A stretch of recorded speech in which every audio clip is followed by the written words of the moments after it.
Okay, good evening. Welcome to the October 14th, 2019 Bennington Select Board meeting here at the multipurpose room in the firehouse. I'm Donald Campbell. I'm the chair of the board, and I guess I'd ask everybody to introduce themselves. Why don't we, Nancy, you almost have your own mic tonight. Why don't we start with you? Okay. Nancy Lyman here. Good evening, Chad Gordon. Hello, Jeannie Jenkins. Jim Carroll. Bruce Lee Clark. Jean Connor. And Stuart Hurd, town manager. Thank you very much. All right, well, it is our tradition to start these meetings with the Pledge of Allegiance, and Chad, would you please lead us tonight? I pledge allegiance to the flag of the United States of America and to the republic for which it stands, one nation, under God, indivisible, with liberty and justice for all. Thank you, one and all.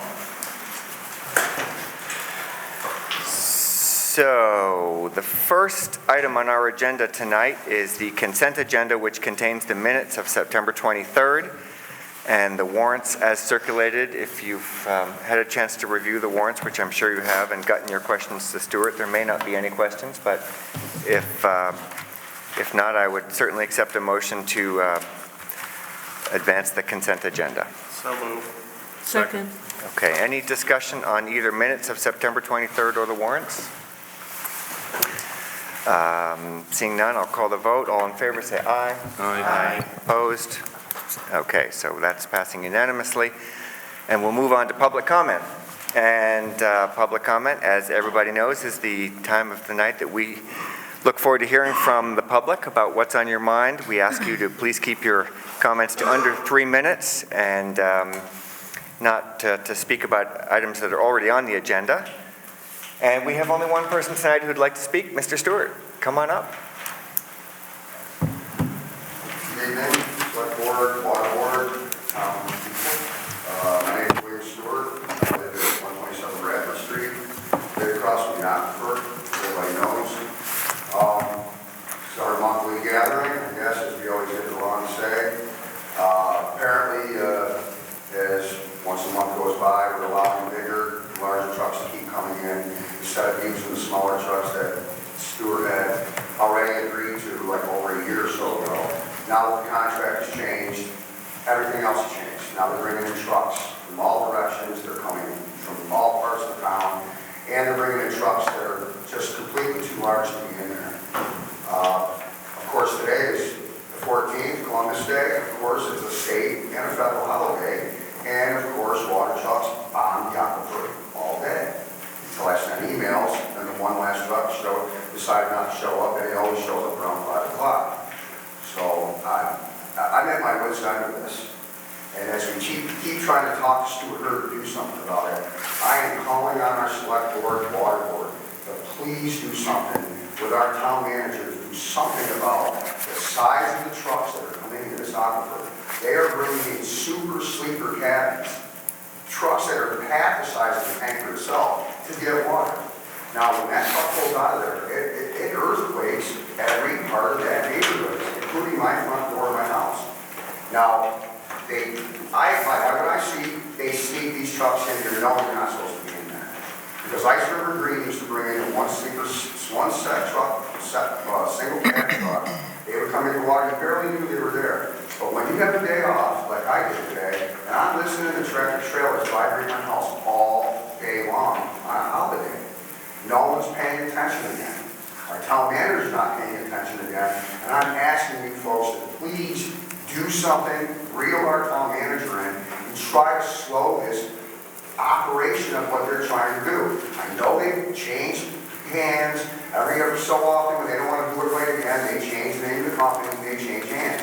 And then there's like a huge process to make these guys commit to what Stu has already agreed to. Now, he agreed to stop making these trucks come in here. This one truck out of TRK out of Vermont, he has had this truck taken off that route 4 different times. And of course, that truck's back in here again when it was taken off 4 different times. I am just here for, I'm telling you right now, I'm here for the last time to beg you people to please do something about the size of these trucks that keep coming into this aquifer. It should not be in any city limit, period. I know you hear me, I know it's like a broken record, but I have to keep coming back once a month to reiterate this over and over again. Please do something about this. I am begging you to stop this problem. Until it moves, they're doing what they want to do, however they want to do it again. These trucks should not be in this aquifer, in this area. They're terrible. I don't know if any of you looked at the end of the street. Have you gone to the end of Bradford Street where Main Street starts? They put all those brand new vinyl crosswalks. There is no more crosswalk because those triaxles hit the side of that truck so hard it has ripped the whole end of the street up. Besides the holes we talked about last year that are reappearing again because these triaxles are coming in and out of this aquifer. Now, he has said they're only 8,000 gallon tanks. He is not telling you the truth. They are bigger than 8,000 gallon tanks. I work in this industry of construction. I know the size of these tanks. They're either lying to Stu or he's either lying to you. These tankers are not the same size tankers that come in there from my server green. The 6,000 gallon, 8,000 gallon small trucks, they dwarf the size of that truck. And I'm begging you, please do something about the size of these trucks. They are not supposed to be there. I don't care what he says about it, that they are allowed to come, they're only triaxles, they're too big to be there. And I'm begging you to do something, please. I have some Okay. questions. It's not really a time for question and answer. I'd like to- Citizens comment. I'd like to hear what you have to say, Mr. Carroll. It's citizens comment, and we do not do question and answer at this point. If the town manager would like to respond, that's fine. But can I get an answer from our select board water board? Are you going to please do something about this? Stuart, would you like to respond to this? Sure. Again, I know it's a broken record department, but please. Yeah, it is. Totally broken record. Either he's not listening because I listen, or nobody else is listening to Can we him. let him comment? Well, we are moving forward with an attempt to relocate the spring. I can't comment on the TRK truck. It's not one that I know specifically. There are triaxles that do come in to the site. I'm told by the folks at Premium Waters that they have no trucks or contract with no trucks larger than 8,000 gallons. I'm not out there measuring to see how many gallons they are, so I have to take Bill at his word that he thinks they're larger than that, and I'm told they're not. And we're moving as fast as we can to try to get off Bradford Street. Would it be appropriate to ask the town manager a question with respect to the contract? I think we should Sure, go address ahead. this. Yeah, absolutely. Go ahead.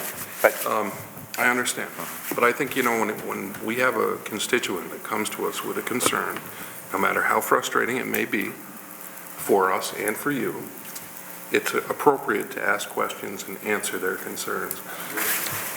Stu, with respect to the contract that we have with the people that are coming getting water, are there conditions about the size of the truck? No. And if there aren't, There are not. well, going forward, The only conditions are the time of day and the number of days a week, and as Bill has pointed out, federal and state holidays are supposed to be excluded from delivery. all right, well, going forward, I don't think that it would present a problem. Nevertheless, conditions ought to be set. If, these people that are coming to buy our water violate the conditions of the contract, well, there ought to be consequences for that. Did you know, Mr. Carroll, in front of me is the Call me Jim. and I've given you all copies of the contract.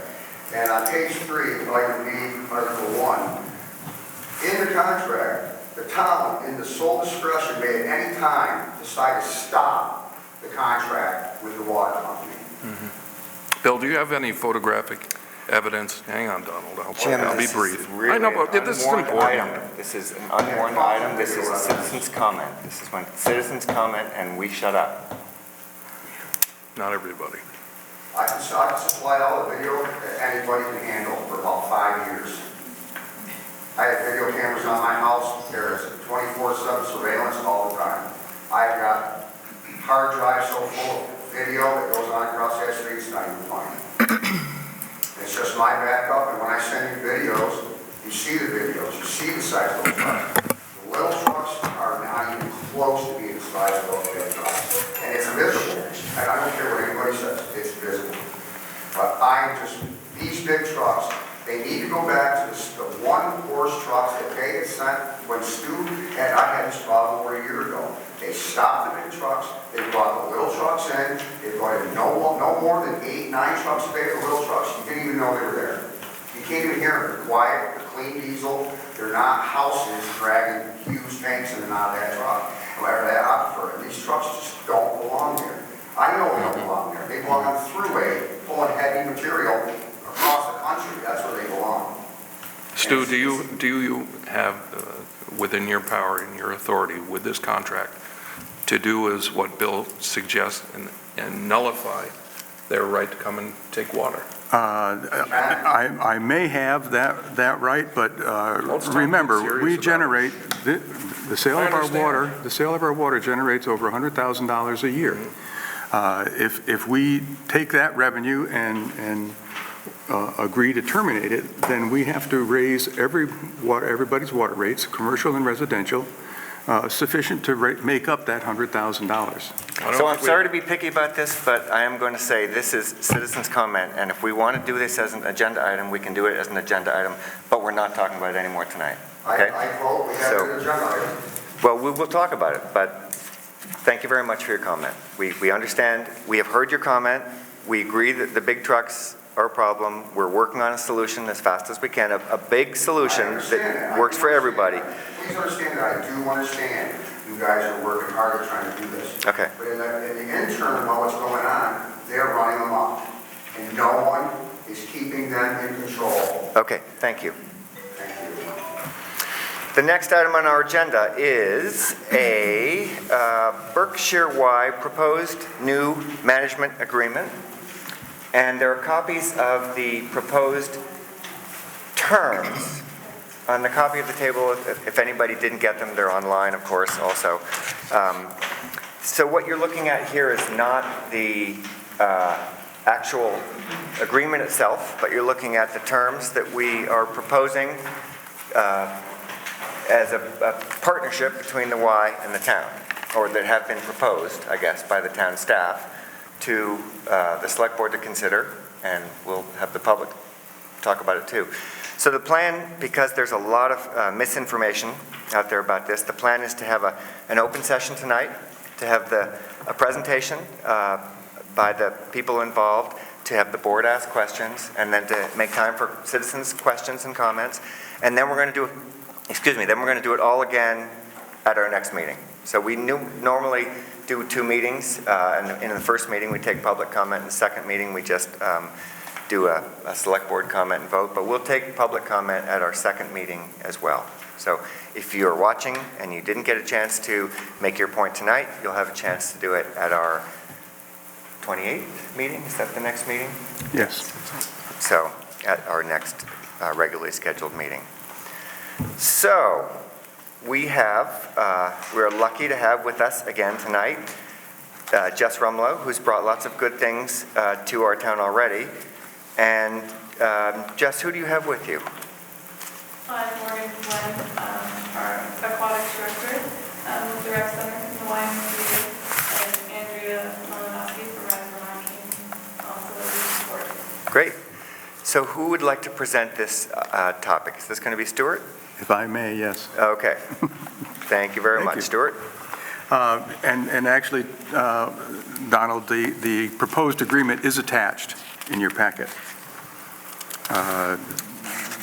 It's a management agreement between the town and Berkshire Y. It's a 2-page document that ultimately I will be asking for your authorization to sign, putting us on a track for a 3-year proposal. There are several keys to this proposal. This, in fact, removes,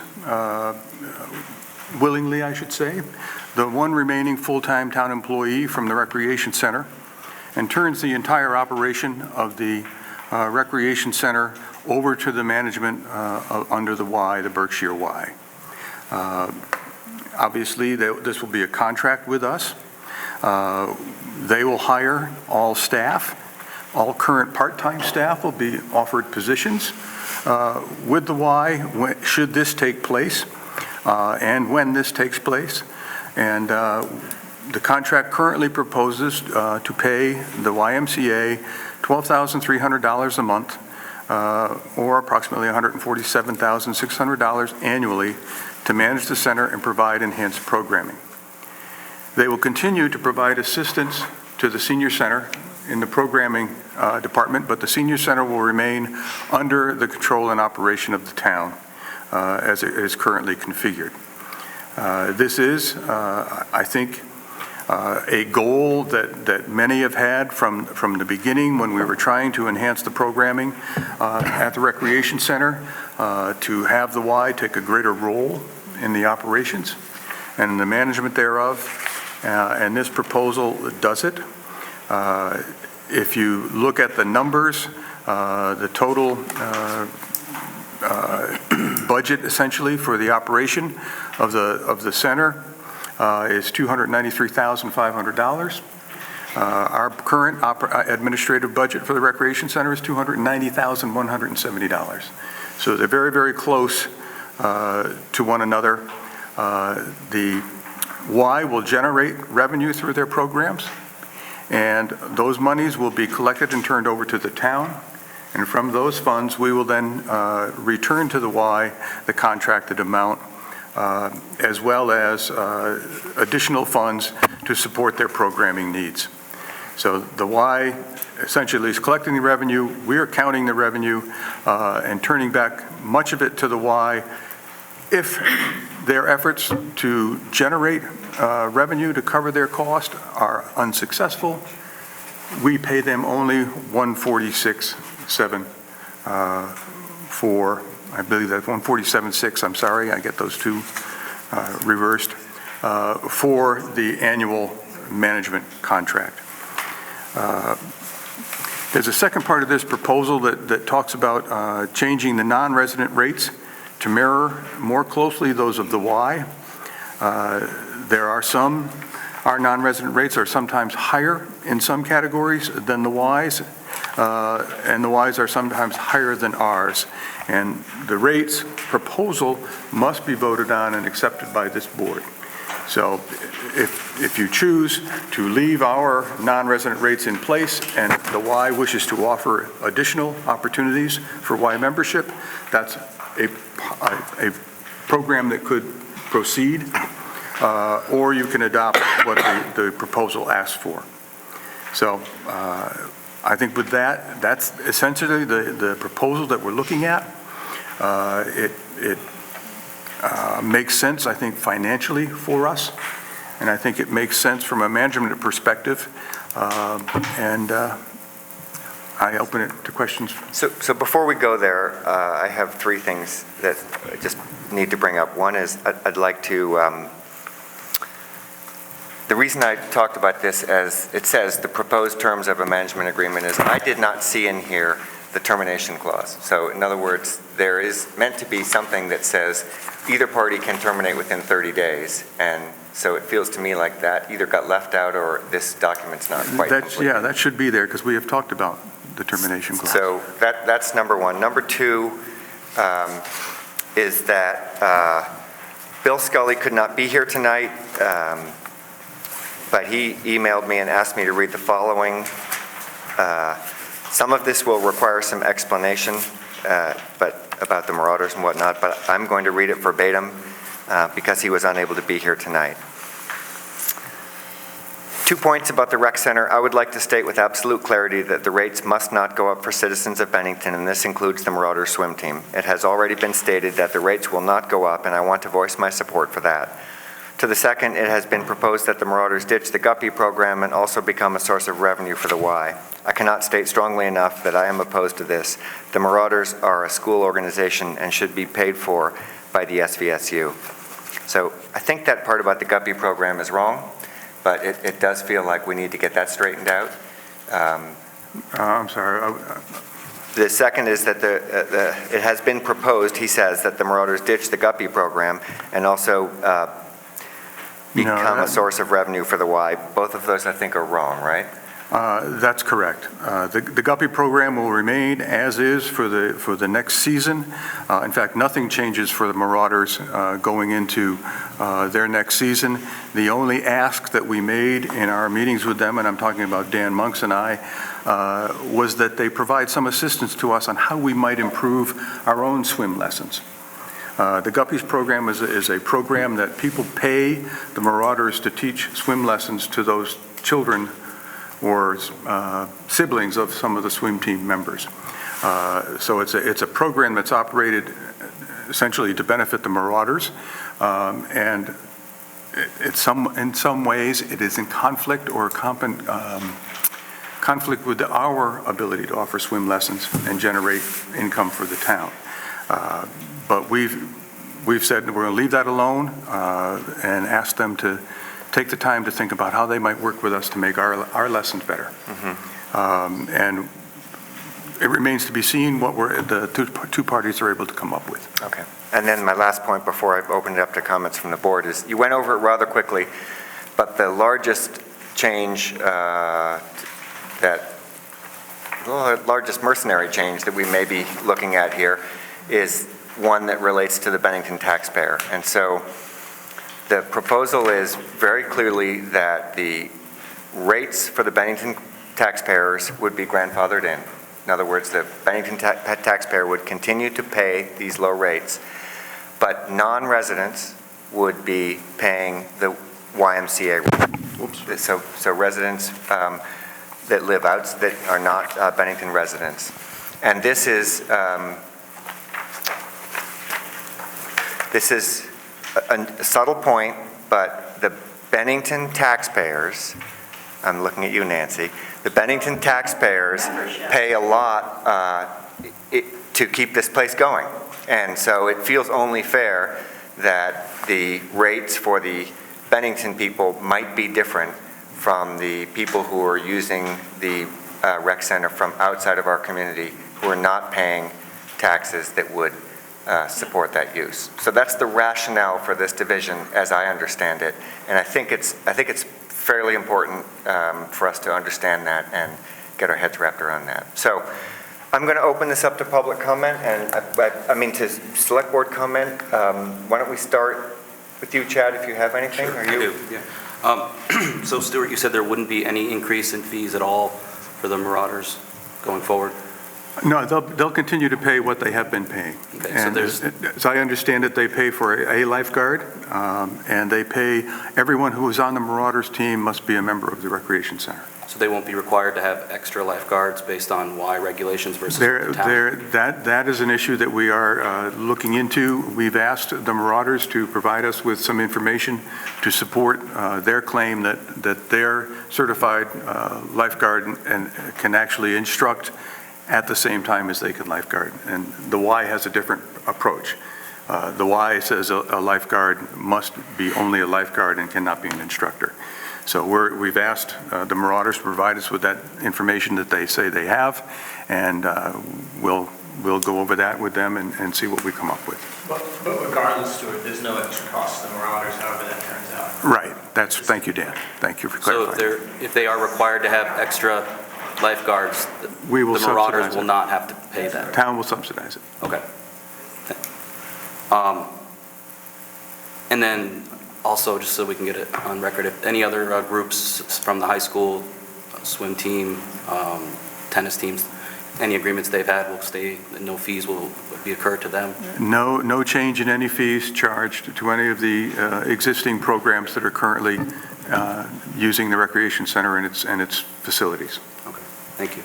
I guess one other question, do non-residents currently pay a membership fee that's the same as residents? Yes. It's not the same? And I jotted these down. The youth and teen memberships on an annual basis are about $92 per person. A young adult to adults pay around $206 a year. There's a difference in the fee. It drops down if you're a senior to $175. And then families generally only pay $275 to $280 a year. So there, and as I said, some of our fees are higher than what the Y's membership fees are. And then, obviously, the Y looks at their membership fees based on the size of the family. Wait, so the youth fee would drop from $92 to $42 for? If in fact the board adopts this proposal, Right. these fee rates, yes, those fees would drop. And it would, okay. So this is an interesting question, and I think it's one that we probably will have to spend a little more Yeah. time on, but let's continue to work on this, Chad. Yeah, I was unaware of non-resident rates currently versus what's proposed, so I guess it would be helpful to know what are we currently charging and what is the proposed new charge for non-residents. I think it'd be helpful to see those together. Yeah, I just read them off for you, but Yeah. yes, I didn't have time to put them into a column similar to what you said. One of the things you mentioned to me about this rate structure, and correct me if I've got it wrong, is that there's potential for financial aid through the Y. So for non-residents who find the rate structure oppressive, there is a route for them to apply to the Y for a sliding scale financial structure, is that right? Based on their household size. Based on their household size. And annual income, we would offer financial scholarships, so they can get up to 65% off of the membership rates that we see. Which is one of the benefits of working with the Y, because we couldn't do that. We don't do that for the nearby residents. We couldn't be doing that. So anyway, our job tonight is really to think about Bennington and the residents of Bennington and the taxpayers of Bennington. We, of course, care very much about our surrounding communities and their good health, and we hope they'll continue to use the Y, but this feels to me like a fair proposal where the outlying communities are paying the standard Y structure and able to use all of the Y resources as a result of that, and also are eligible for Y financial aid. And I guess, if you don't have it off the top of your head, I just thought of, how many current members do we have, both resident and non? I guess that would be kind of helpful to know total members. I don't have that off the top of my head. I think it's around 2,000. Total? Total members. Take out our total. That's what I have. I believe it's 2,700 members total, but I don't know what the exact breakdown. Yeah. It is off the top of my head between resident and non-resident. We'll probably be seeing you again in a couple of weeks, and maybe we could ask you to bring that information with you when you come. So that'd be great, thank you. Appreciate it. Jeannie, what do you got for us? I'm gonna go online, too. Okay, so I have two general questions. One, can you just share, I don't know if it's Stu or Jess, and you may want to go to the microphone, just why the senior center is not fully included in the proposal? I can answer that. I mean, when we look at moving all of our full-time employees out of the recreation center, we still have a full-time employee as the program manager at the senior center. And because the Y is taking over essentially those facilities on Gage Street, we didn't think it was necessary or perhaps needed to have them also then take over and manage the senior center. We were going to keep that full-time employee in that facility, working with the Y's wellness director to continue to enhance the programming there. But there was no place to put that full-time employee. Okay, so it's really a difference without a distinction then? I mean, so you see it as seamless? Does it feel, I mean, so will the program look seamless rather than we have a recreation center and then we have the senior center over here? The strides being made at the senior center, I don't want to lose those. Taylor is still going to be supporting the program and teaching the classes that she's been teaching, roller sneakers. The boot camp class is actually moved over to the senior center that was outside of Willow Park. So we are still working as partners together in order to provide programming to the senior center and the rec center. Okay, that's great, thank you. And then a question about free swim, which you know is something I care about. So I see there are 2 free swims on the schedule, end of 1 month, beginning of next month. Are we doing only 1 a month? And how will we be able, and if so, how will we be able to evaluate whether we need to open the pool a little more often so that we can really serve the full community. So our plan currently is once a month that we would be offering this free swim to the community to come in. Our goal is ultimately that they choose to become members.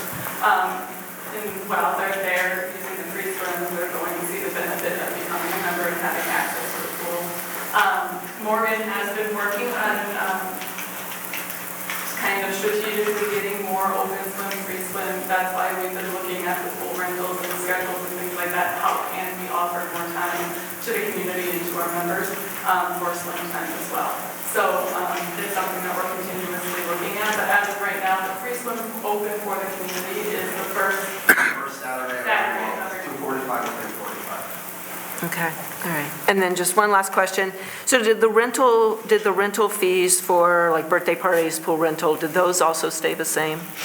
The birthday party, I believe I increased slightly, double. For that, it mirrors what we do for the Berkshire Family YMCA rentals.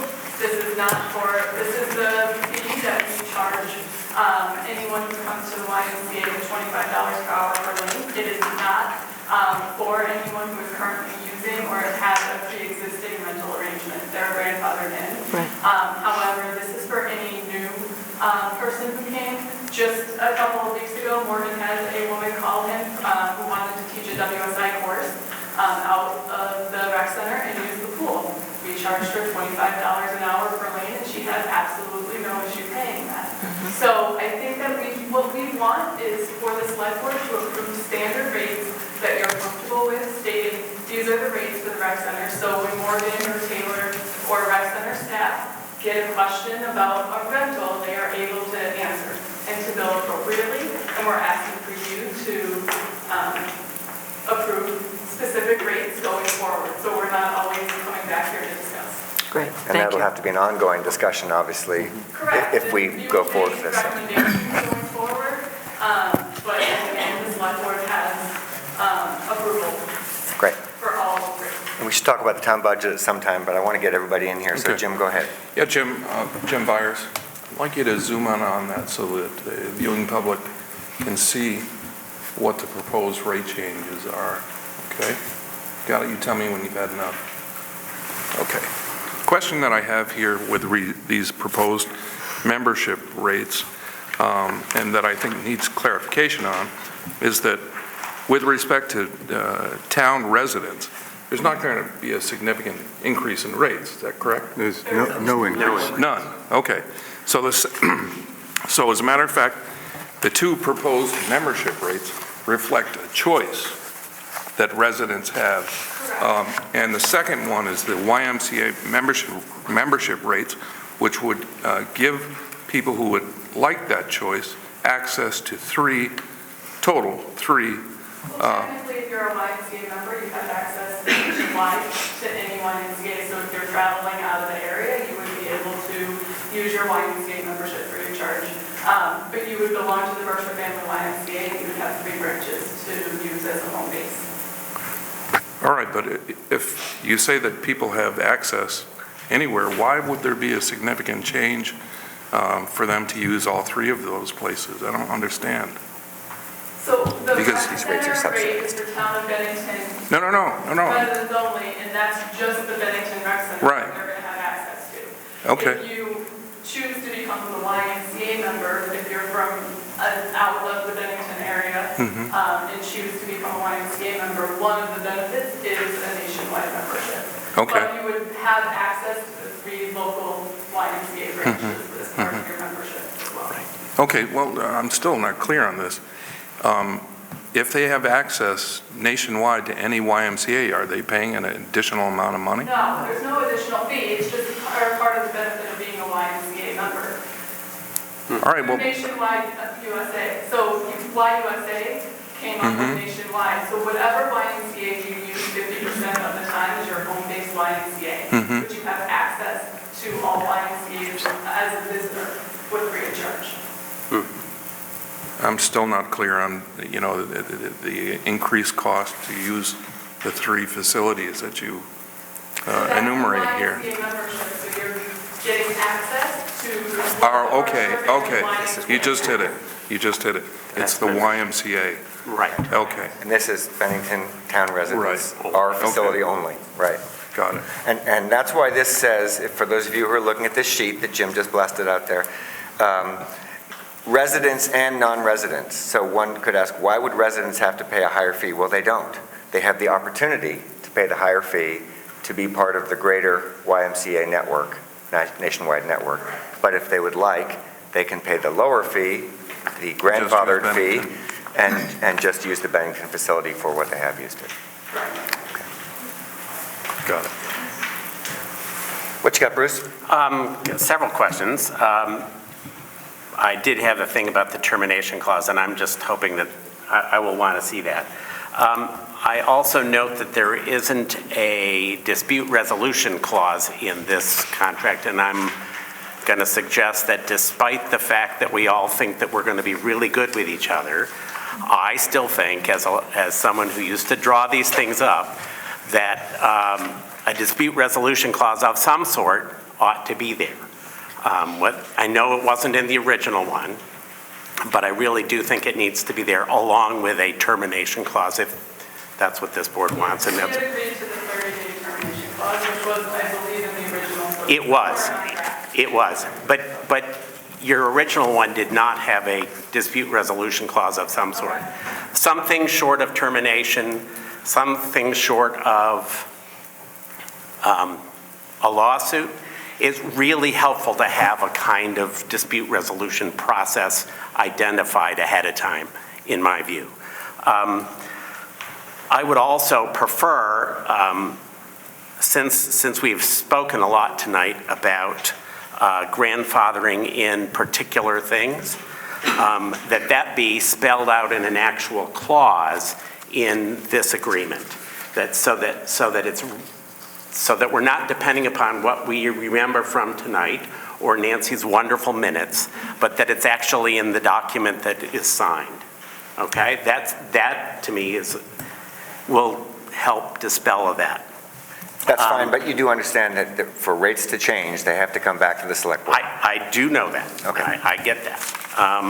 But For residents' rates to change, yeah. right, yeah, as I understand it, well, this is going to get to my next question, which is, when we are approving this, whenever that takes place, what is the document that we're approving? Is it these 2 pages?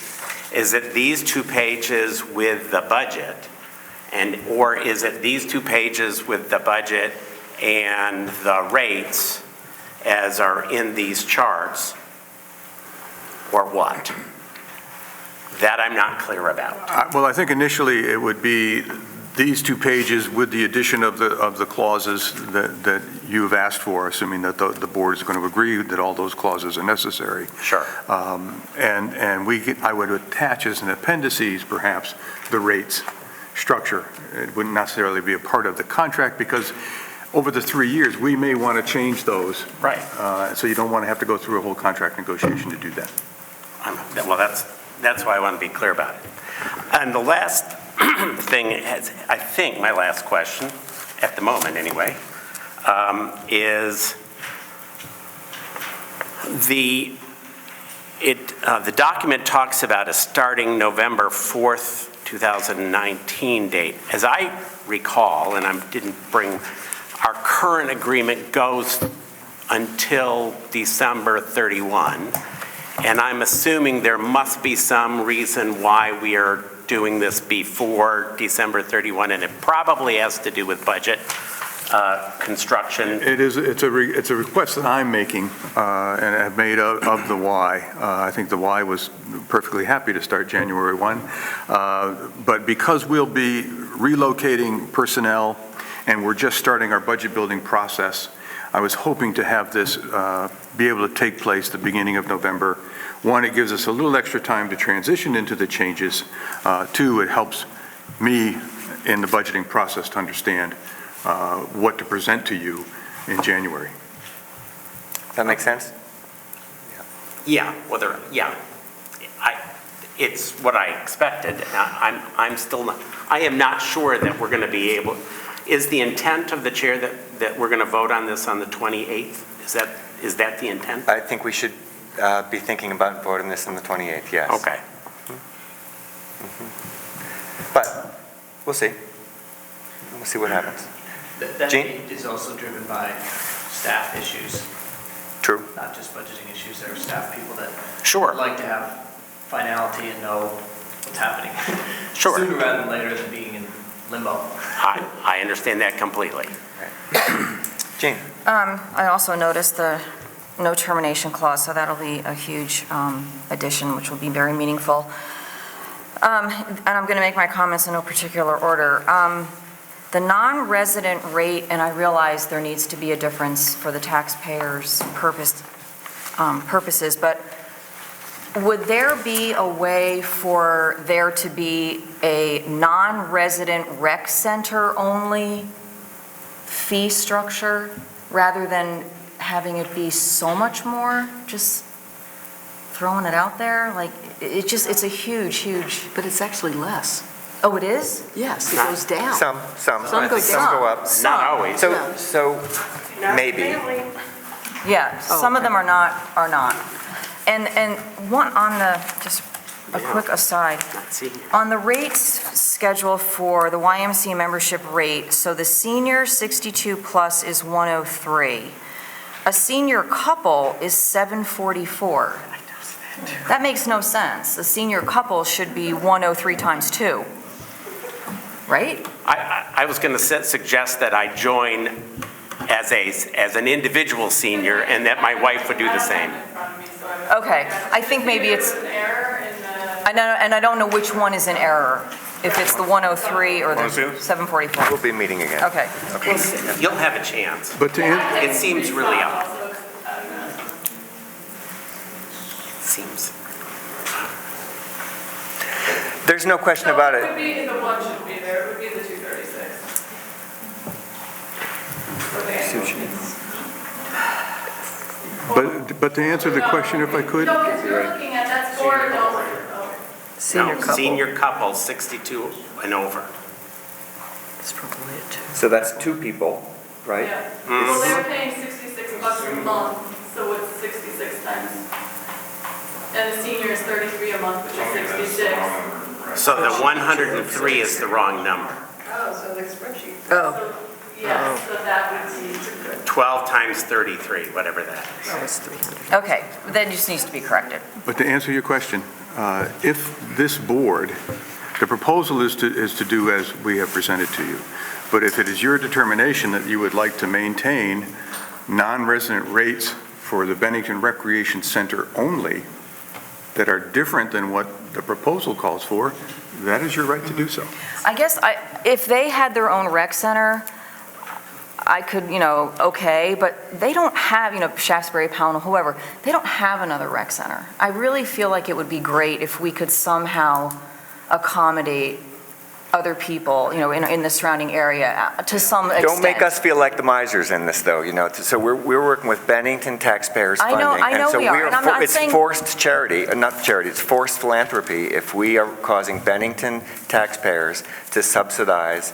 I hear you. And so we could ask those towns, we could say, towns, would Exactly. you like to kick in? Thank To you. make the rates? Thank you. But otherwise, it's not fair to the Bennington taxpayers. I understand. I just feel like we should make an attempt to accommodate our neighbors and helping keep them healthy as well.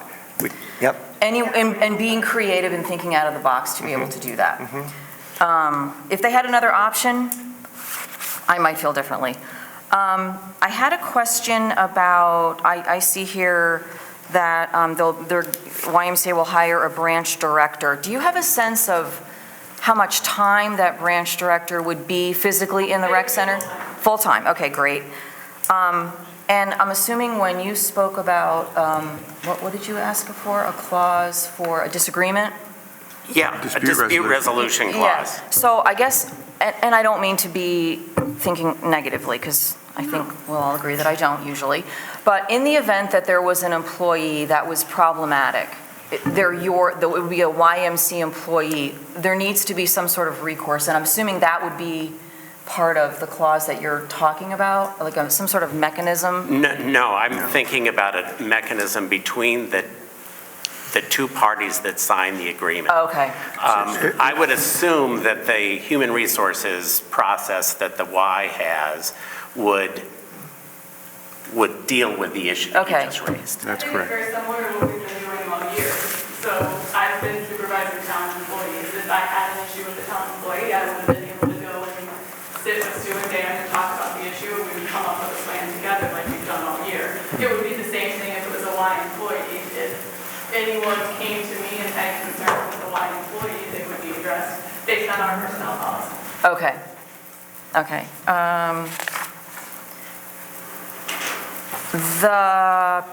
Let's see where, there's no page numbers on here. The Town of Bennington Select Board would allow the Berkshire Family YMCA to participate in the annual fundraising campaign. Can you just speak to that a little bit? Just allowing us to speak to business partners and community members to help support our annual campaign, which goes through our scholarship program.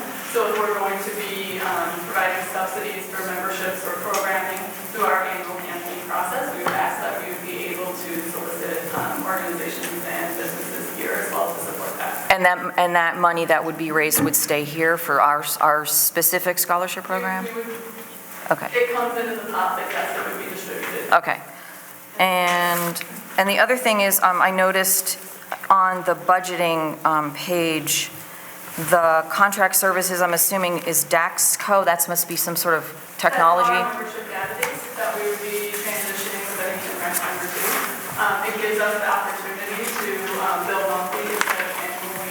We can take credit cards, so we would be just cash or check. And we also will be able to generate better reports for membership analysis and programming registrations as well. Okay. So that's the cost of adding another location? Yes. And that's a yearly, it's not a one-time thing, it's a yearly? It's a monthly fee that the YMCA will be paying. Uh-huh. That fee is built in. Okay. That's it? So I'm anxious to get some citizens' comment, but there is one piece I feel like we need to talk about, which we haven't talked about, and it's a little surprising it hasn't come up, but at some level, every year, the Y and the town will have to agree to a common budget. And that budget will involve capital expenses, replacements, repairs, things like that. So are you two confident that that budget process will be fruitful and will not end up being something that costs the taxpayer an unexpected amount? Well, I think the only negotiation between the Y and the town will be what we're going to pay for the contract. All capital expenses remain with the town. We own the building, we maintain the building, those responsibilities fall to us. Now, would it be great if the Y was able to contribute to some of our planned expansions and beautifications? That'd be great, but that's not going to be part of that negotiation. So, but if they have requests, additional requests for different paint colors or different cubbies Those would go through the buildings and ground staff. We would handle all of those, what I consider to be minor upgrades and painting and all of those kinds of things. If they had a major request, we would have to take that into consideration. But I don't think we'd be looking at something, that kind of a decision on an annual basis. Can I just ask one more quick question? Sure. The rate schedule, not necessarily this exact rate schedule, but whatever rate schedule we decide on, that's only good for a year? Or is it good for the life? Okay. Good to Right, change. exactly. Yeah. But I think it's probably worth stating that I'm not sure that locks in the YMCA rates, right? So these are sample rates that for the YMCA. I think what we're saying is that, these rates we have control over. Mm-hmm. These rates We do are not. set by the YMCA. I understand that. Right. I understand that. Okay. Right. Yeah, I guess, I think there should be as much detail and specificity as there possibly can be Okay. in this. Okay. I think we should think of every scenario possible to Okay. avoid issues and conflict. Great. Yeah.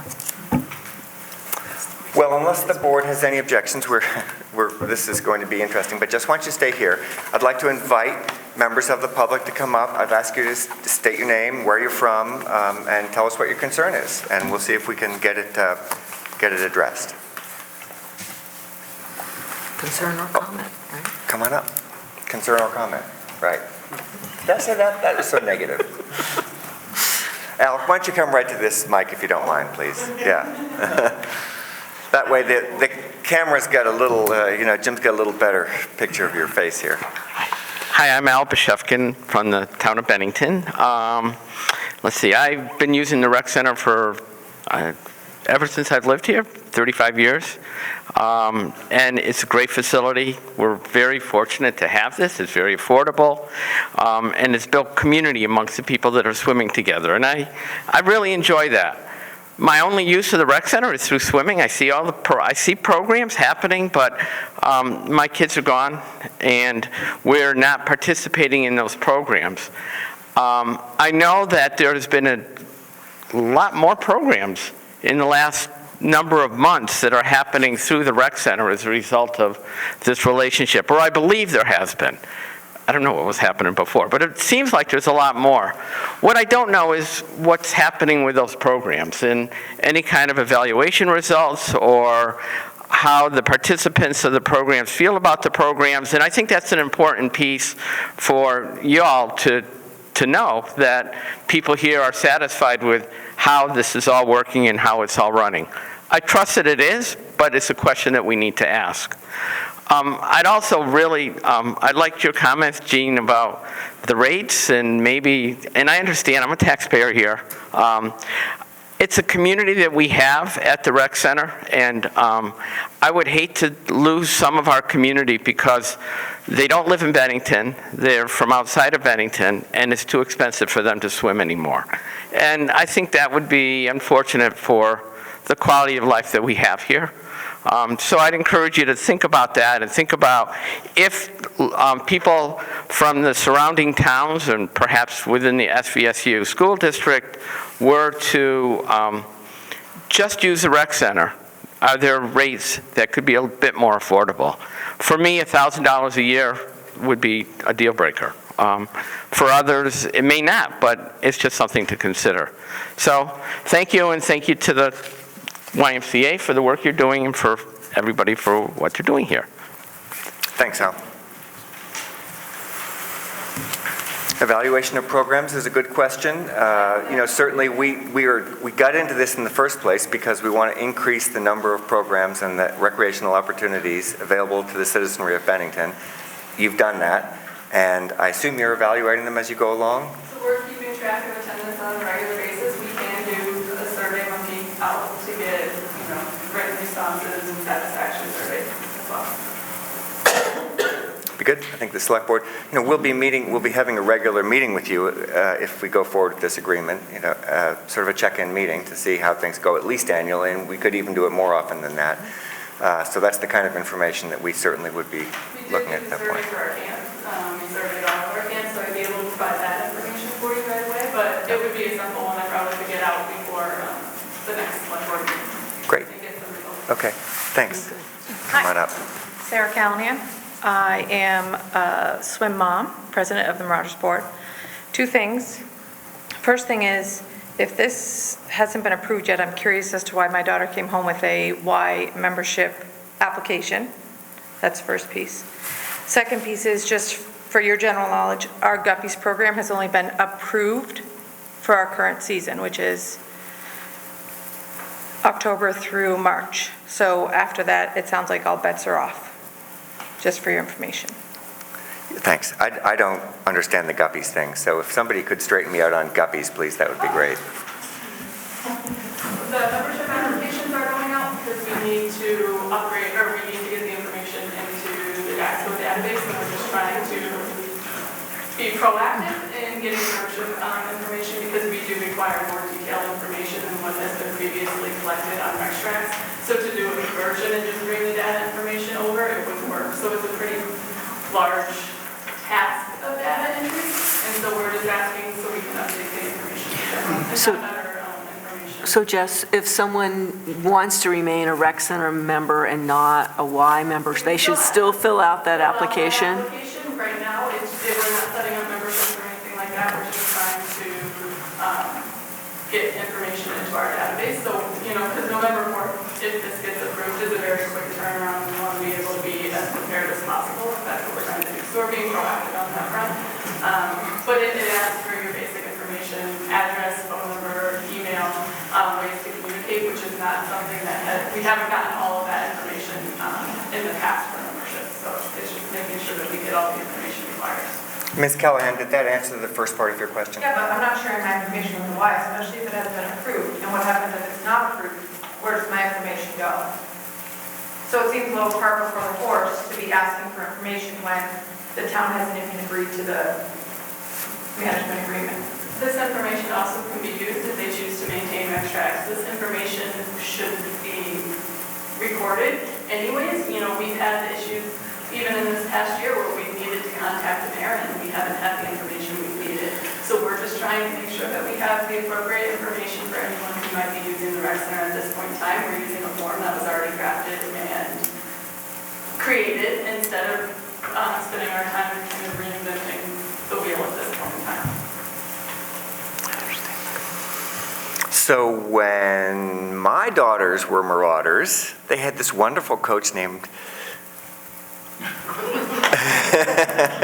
So my name's Nicole Goswami. I'm the head coach for the Bennington Marauder swim team.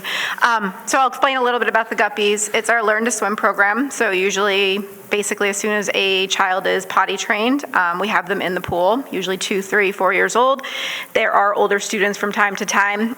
We do offer a 5-to-1 ratio, so 5 students to 1 teacher. We're all USA Swimming certified coaches, which comes with a plethora of certifications and things that we need to be coaches on deck.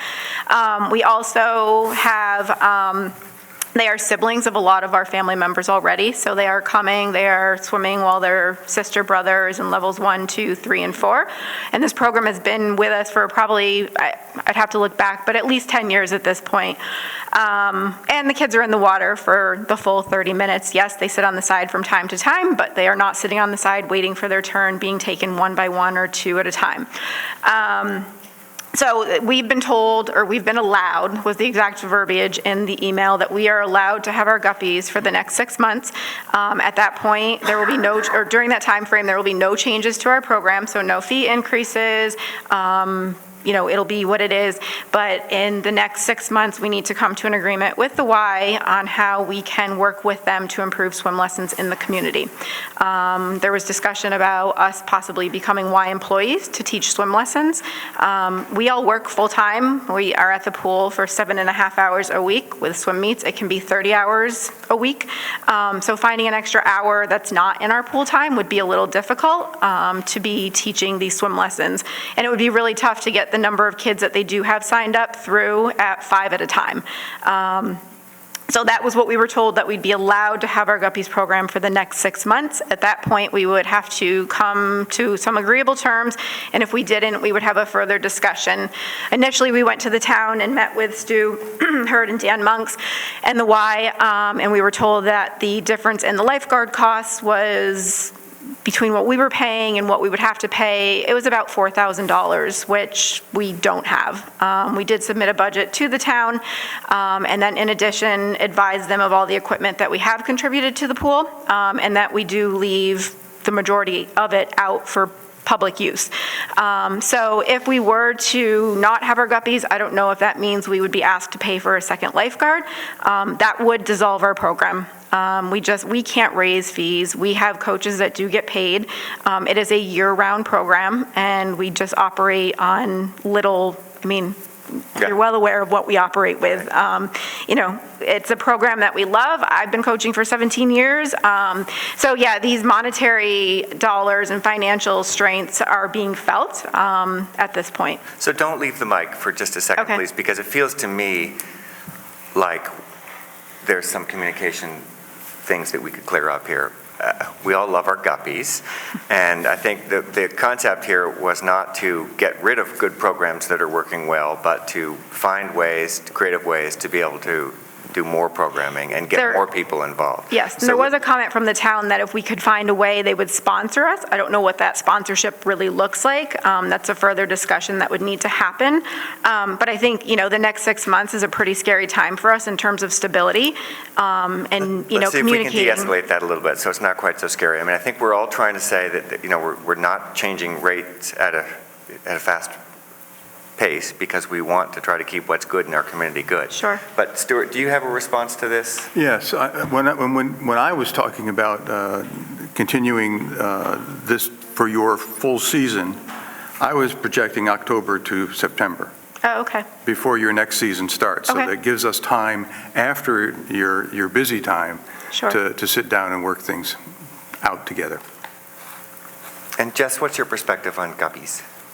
So I was brought in to assess the programming that we have and the facility. One of the things that I recognized was that we have kind of in-house competition when it comes to swim lessons with the program that the rec center is providing, and then also a program that the Marauders are providing. I saw the difference between what Marauders do and what the rec center is doing, and it's not the YMCA swim lessons. The rec center has been doing the swim lessons historically. It's the rec center swim lessons. And there's a division between competition swim lessons and learn to swim, or competitive swimming and learn to swim. And so that's what I brought as a proposal to Stu and Dan, was that this might be something that we want to look into, because our goal is to grow swim lessons at the rec center when there's already competition in-house due to organization that is renting it that cause questions for me. And so my job is to assess and analyze the operations of the rec center and bring different things up. And so that's what I brought up in the conversation with Stu and Dan, is as of right now, we're going to move forward with how it's been, because in the end, the town and the select board is making that decision. I'm just offering some areas that we can grow revenue, because that's what we should be looking at too. It does seem like you guys have a lot, I know firsthand that you have a lot of talent and experience and things you could share with the program. So I get that maybe you couldn't become employees of the YMCA, but it does feel like the more guppy energy we have in this community, the better. I think sharing information isn't the issue. I think it would be us actually having to teach the swim lesson or be somehow sponsored to do that. And we're talking about 10 kids in 6 months. I mean, this is what we're talking about, which is a feeder program to us as well. I mean, we have kids that are in level 3, level 4 now, which is our highest level, who have started with the Guppies program, just learning to love swimming. So yeah, I don't think we're opposed to information sharing. I think it's the actual, adding more time to maybe our already that we have for a schedule, or, finding the employees. I mean, I just found full staffing complements to start our program tomorrow, and had everybody trained yesterday by someone who came up from Schenectady to do all of the training for them, and vice versa. So it takes a long time to get people and find people that have that commitment to us, that can, coach every night of the week after they leave work. And what I'll say is I have, the rec center in the YMCA has Morgan, who is a WSI swim instructor. He has the skills. What came out in the meeting was that they didn't feel that the rec center swim lessons were a strong enough feeder program for their swim team. So what we said was, how do you help us get our swim lessons that we're currently offering to that level that you feel that it is a strong feeder program for your swim team? And that's where the partnership really can come in. They said the reason why the Guppies were created was because of that transition and needing that skill set. So it became a natural conversation for Stu and Dan to say, all right, so how do we get the rec center swim lessons to be that strong feeder program that the Marauders need in order to continue the growth and the strength of their team as well? And how do we partner? That's great. I love the idea of tapping local resources to improve the quality of the programming that we're delivering. That sounds great. Nicole, are you satisfied with Stu's response in terms of the Yeah, I timing wasn't of- aware that it was until October. So, our board, we have a board of trustees that does this stuff, so they'll work on that. I don't have a voting say on that board, but obviously I do meet with them, so we'll figure something out. I just think it's an awkward situation. There's a lot of tension, and it's just, it's been tough from the get-go, and we're not opposed to working together, but it just feels, It just feels really tense right now, and not, I don't know. I mean, we're excited about our season. We have 63 kids showing up. We will make it happen, and we will have fun, but it would just be nice to have it feel more of a cohesive relationship and less ambiguous than it is right now. I think that's what we're striving for. I think we're striving for finding good, strong support for your good programs. Great. And also expanding other programs at the same time. So it's going to be a little bit of a balance, but I can tell you that I can speak probably for the select board when I say, you know, we're supportive of what you're doing. We're also supportive of what Jess is doing. We'd love to see the two kind of come together harmoniously if that's possible. Great. So. And I do have one last question. So will the rec center still be the rec center, or will it be the YMCA of Bennington? Actually, we're moving towards creating a community center as opposed to simply a recreation center. And that's due to the addition of the United Counseling Service Head Start program to the property. So the goal is to create some sort of a community center that provides recreation opportunities, but also provides other things that the community can benefit from. Okay. I think this is obvious, Nicole, but I just have to make sure that you understand that we keep the building. Yes. That we keep the thing. And Yeah, no, we have could heard name that. it whatever we wanted to. So, Sure. yeah. No, I've heard that. Okay. So, yep. No, thank you. That's misconceptions out there. Thanks All right, very much. thanks. Sorry to keep you at the mic so long. Okay, other comments? Good. I'm going to let Nancy go first, Dan, and then maybe, yeah, sorry. Hi, Nancy White. You have a health and wellness director. We already have Rise Vermont that does that in Bennington that has been working with the rec center. Why would we duplicate that at the rec center? So we're able to offer more opportunities for group fitness classes, healthy living. So Taylor's offered silver sneakers. She's done a boot camp class. She did a swimming class. So I think, I don't want to speak for Andrew, but Andrew is one person doing a lot of things as well. So we're a partner with Rise Vermont. We're both supporting the health and wellness community. And Taylor's focus is on the rec center, and Andrew's focus can be for the whole community as well. I don't know, is it an okay time to? Sure, come on up if you feel like you can address that. Yep. Sure. So I'm Andrea Malinowski with Rise Vermont, and yes, we do a lot of collaboration with the rec center and Taylor with the Y. But I can definitely say that the programs that I'm offering in the community are in collaboration with the rec center as well as many other partners, that it's not duplicating efforts, that when the Y sponsored Healthy Kids Day, so Rise Vermont came to amplify their efforts, and I did an obstacle course. Sometimes I host an event at Rise Vermont, and I contact Morgan and say, hey, can you join us to do this, or Taylor? And we did a summer celebration at the rec center. We did a scavenger hunt at Willow Park, and Rise was a partner, and the rec center was a partner. So it definitely isn't duplicating efforts, and I can attest to what Jess said as far as Taylor teaching additional fitness classes. That has been a great embellishment to the programming as well. Great. We definitely want to amplify efforts. That's good. Other question? The branch director will only be working in the town of Bennington? Correct. And what will the salary be? We've always known what the person who ran the rec center made. Well, wait a minute now. That's a That's an town. employee of the YMCA. I think that's your discretion whether or not you choose to share that. Because at this point, we're looking. What I will say is it is listed in the budget that's been provided to the select board. The members of the audience. It's, yeah. Administration salaries are listed at 135,600. So there's nothing not that one would say. individual. That's not one individual, obviously. Right. That would be my main. I guess that's the question I have. When I look at this budget, this is all coming from our town budget, correct? No. Membership fees. This is It's it. all revenue that has been brought in to the rec center through programming, membership, camp, that has historically been under the YMCA, is now under this budget. To support the revenue and the expenses are broken down. Any revenue that is generated at the rec center goes to offset the expenses. But the 146, the contract fee, that comes from our town budget. No. No, it's raised. That doesn't. it's raised by all the fees that we'll be Right. collecting for membership and rental, and we'll pay that bill. Gross revenue is what, 200 and? You got total expenses is almost $300,000. The revenue is 147. The contract fee is 146. So you're paying, it's the difference, so there's already a budget established for the rec center that the town is already paying for operations of the rec center.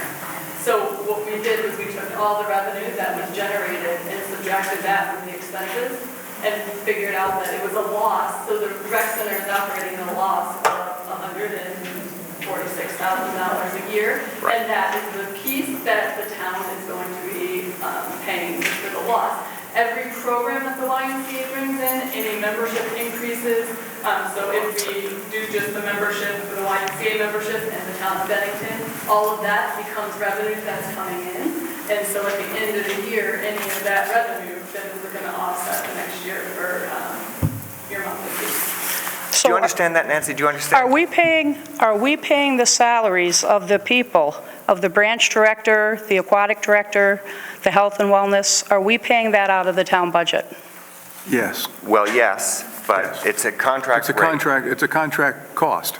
And they're We are paying, contracting to have these people provide programming and management operations at the recreation center.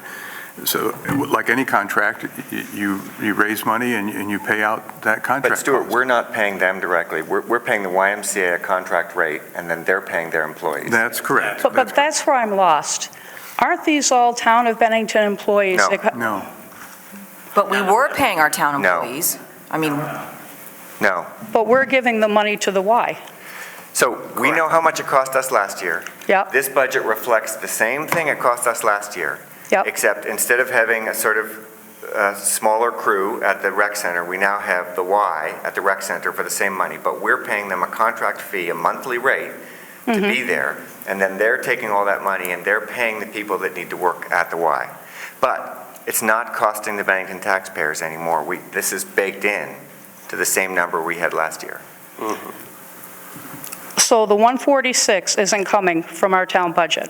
146 is coming from us. like it always has. As a fee, essentially, a management fee to the Y to pay, but instead of us paying for the full amount, instead of us paying $293,000 to keep the rec center open, we're paying the one, which is it? I think it's 147.6.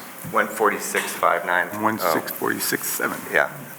So, but again, it's their employees, and that's part of the concept here is that. But I think that's the concern when you said the taxpayers are paying the same for people who buy memberships.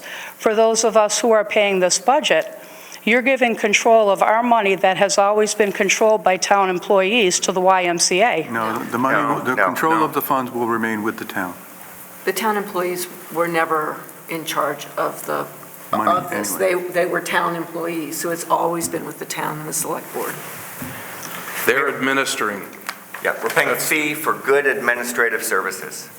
That's Okay, high-quality but the administrative employees, the full and the part-time employees at the rec center will be answering to the YMCA, correct?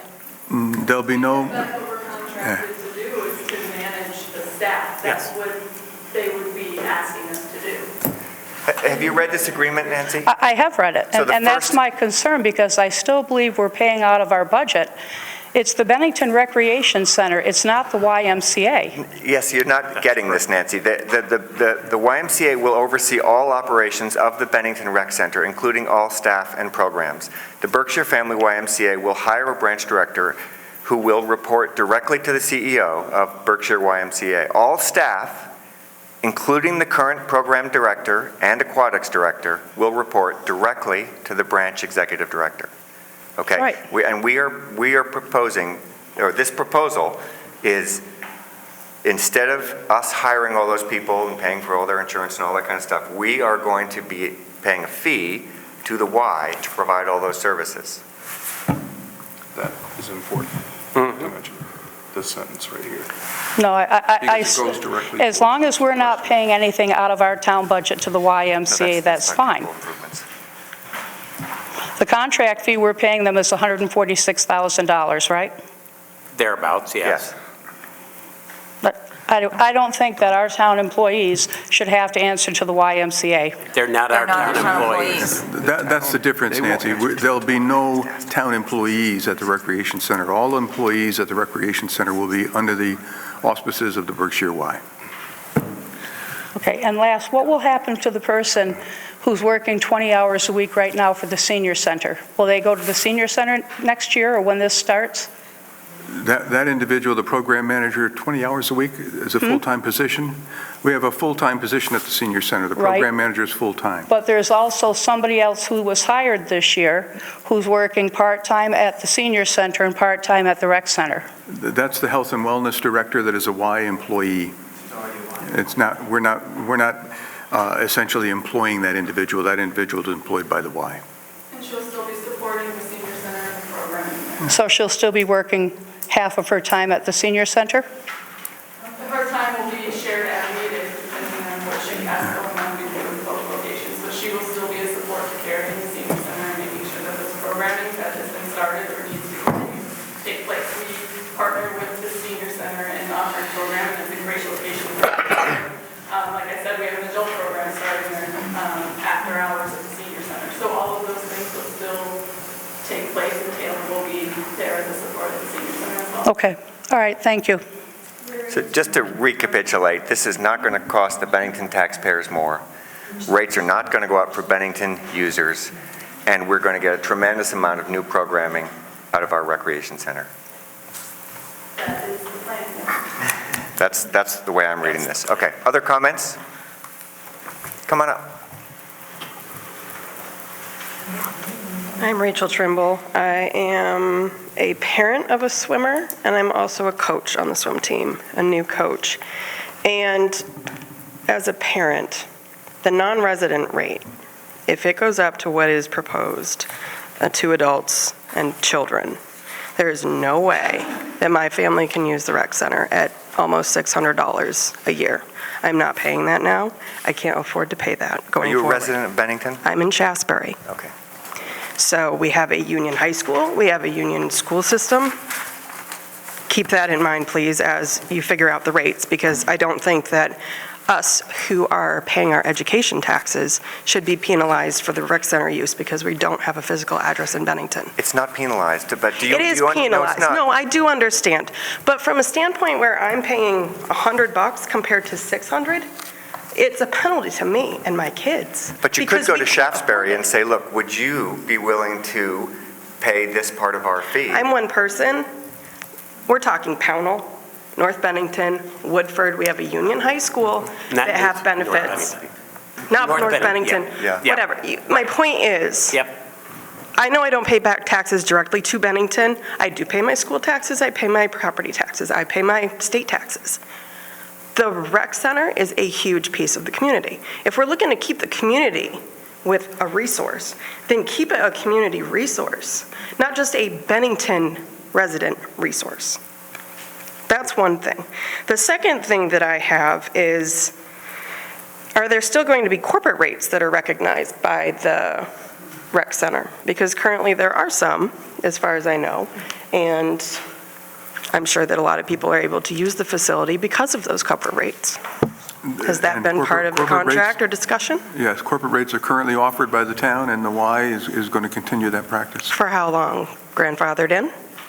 Or is that still up for discussion? Well, the rates are going to have to be reviewed on an annual basis, but initially, the rates that you see here are locked in for the year, and the select board has the opportunity to review them on an annual basis. Okay.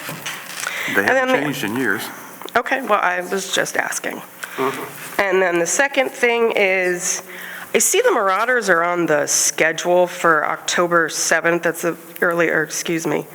in the morning, in the afternoon. Yes, October 7th. And I don't have the previous schedules here, but the Marauders haven't even started practice yet. So I'm wondering what that pool time is being used for, especially for those 6 days that it's listed. Seems a little interesting that we haven't even stepped foot on the pool deck since August. They're on the schedule since we stopped practicing in August. They were on the schedule in August, they were on the schedule in September, and they're on the schedule now. We don't start until tomorrow. It's just kind of weird. Can I speak to that? Come to the mic if you would, please, and So I didn't believe that they were going to start in Identify October. yourself. At the beginning of October, which is why I listed it for October.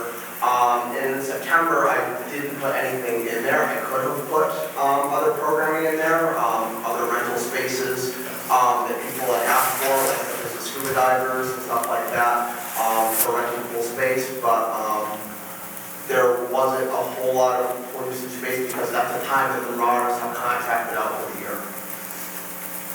And we've been in conversation about the Marauders since the end of August, we were working on it, and so there was a little confusion as to what was going on when it was starting, how it was going to look and that kind of stuff. So I think we're going to be trying to be proactive in getting it out versus trying to retract the schedule once it was already out, which is a lot harder to do.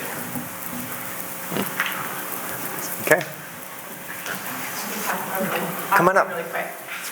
So my name is Laura Nesbitt, and I am a Bennington resident. Both my kids swim on the Marauders, and my concern would just be to keep the pool practice times the same as a working professional mom. It's a great program because I can actually get there with my kids and see it, and it teaches them to swim at a competitive level. And my other question as a taxpayer would be, what do you anticipate the impact for non-Bennington residents taking advantage of the YMCA membership, and what do you anticipate that impact on our town property being with the foot traffic and the frequency? At this point in time, I'm assuming the people who are residents would want, or members would want to continue it. It might increase a little bit, but basically the hours of operation are the hours of operation. I would love to see that facility used at its full capacity. I think that would be great. And one of the things that I think is important to recognize is all revenue comes in and offsets the cost to the taxpayer, or the cost to the town in the end. And so any new membership that we get is an increase in revenue, which I think is always a great thing, and we're all Right, but with any increase in foot traffic and revenue, there's also an associated impact to the facility, so I was just curious. I'm not real concerned about an increase in foot traffic. I think that we have the ability to serve more at this point. Okay, all right. Okay, thank you. Thank you.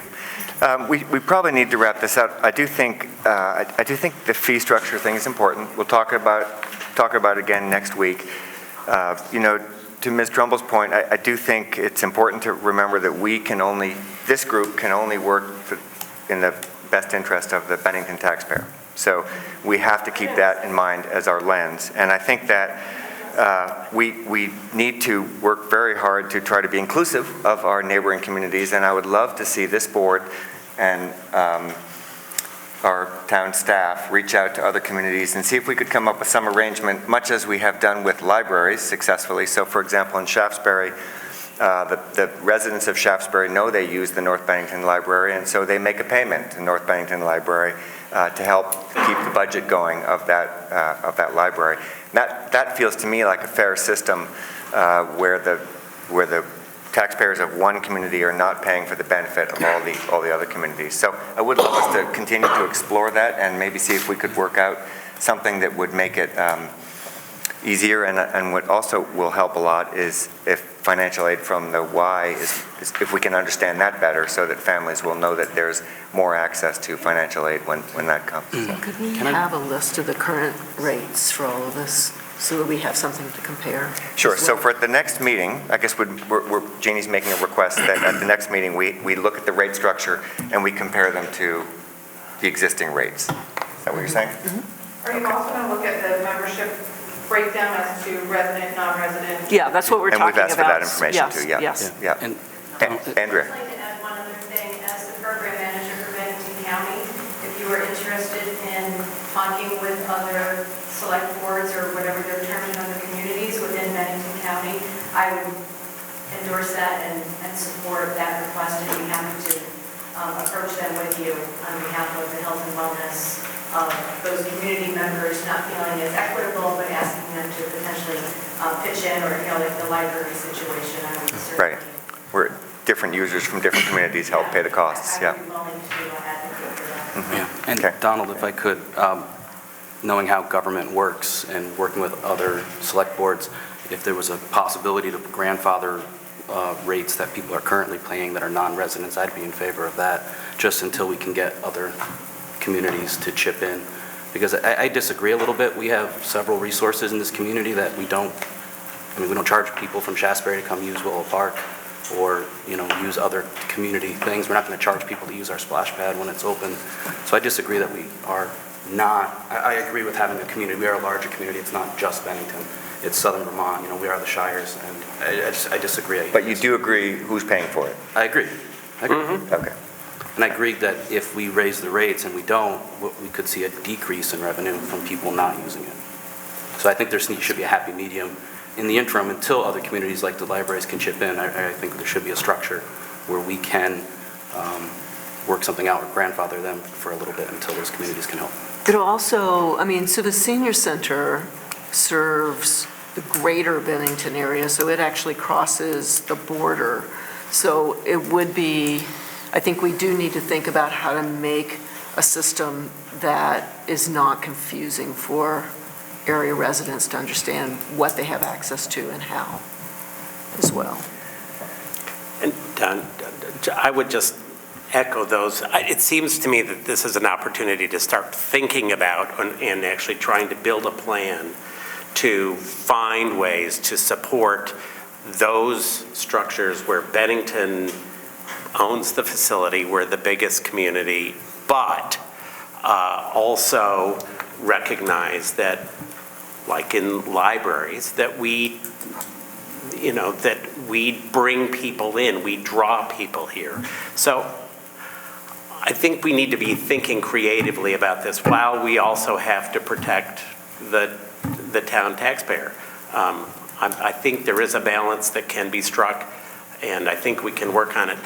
What I would ask, I guess I'm hoping, Jeannie, this is what you were pointing to. I found the fee schedules stuff very confusing, and it may have been because of time constraints, and I understand all that. Whatever fees we're charging of any sort need to be in the charts, okay? Whatever they are. Corporate, I don't care, but we need to know. If there's a way to put it in a chart, we need to know it, or we need to know that they exist otherwise. And the more numbers, for me, the better, okay? So I did such a terrible job of keeping this topic on schedule. But hopefully, thanks a lot, Jim. I didn't have to say it, you did. Oh, well, I had to cut you off because I knew you were going to say it. But just, I think it's important for us to say, as sort of a conclusion, we are really appreciative of what you're trying to do here. And this whole board wants to increase recreational opportunities for our community. So thank you very much for coming tonight. We'll see you again in 2 weeks, and we are now going to move on to our next agenda item. Excellent. Thank you very much. So, Thank you, Jeff. okay, thank you. So, I just got a question.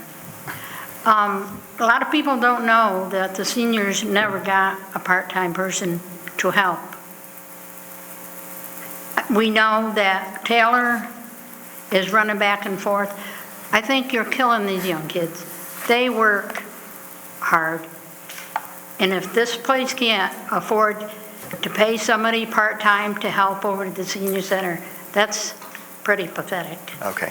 I'm there almost every day, and I donate my time. So why can they not pay somebody part-time? That's ridiculous.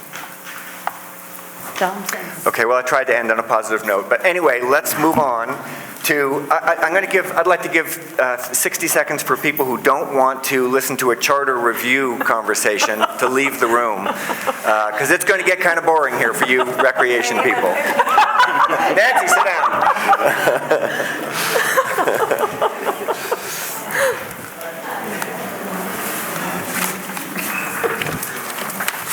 Nice try. All right, so we are now going to move into the charter review for 2020 conversation, and I'm going to frame this up just a little bit and maybe maybe I should let Stuart frame it up, but it strikes me that we have a choice at this point to decide that we are going to go with what we have, or to fight for something that we didn't get. And I think that we probably have to bear in mind the fact that we did make an agreement with the House at some point that we would follow a new process if we tried to go back and change the charter again. So that's my little preamble, but Stuart, would you like to please set up for us what would happen if we pressed for more, and what would happen if we accepted what we have achieved? Well, can we start with what we achieved? Sure. Just thinking. I mean, I'm going to let him do it however he wants. Right. However I want. Thank you. I think the charter changes that were approved by the legislature are all the very best of the group that we presented. You have in your packet a breakdown by legislative council of those things that were not approved and some of the reasons why. And much of it, I think, and I say this not critically, but it struck me in talking with the House Government Ops Committee that they don't seem to trust local select boards to do the right thing. So when we proposed amending the downtown improvement district map by a vote of the select board, they were very concerned that the board would use that to expand the district just to collect more money, not to try to expand the district to those who were really asking us to do it without a vote of the people. So that's the kind of back and forth we had in the conversations leading up to their ultimate request. And I think Jim and Mary Morrissey were following it relatively closely. And the word came down very clearly to me that unless the town was willing to agree to follow what the House Government Ops thinks is the appropriate procedure, even though it differed from the Secretary of State's opinion, and even though it differed from our town council's opinion, that we were going to be stalled and we would not have gotten anything. Oh, it was worse than that, Stu. They were going to throw it back for us to have to do a charter change all over again. So when Senator Sears and Senator Campion offered to bring forth those things that we did not get, I think we're looking at another fight over things that aren't essential to good governance.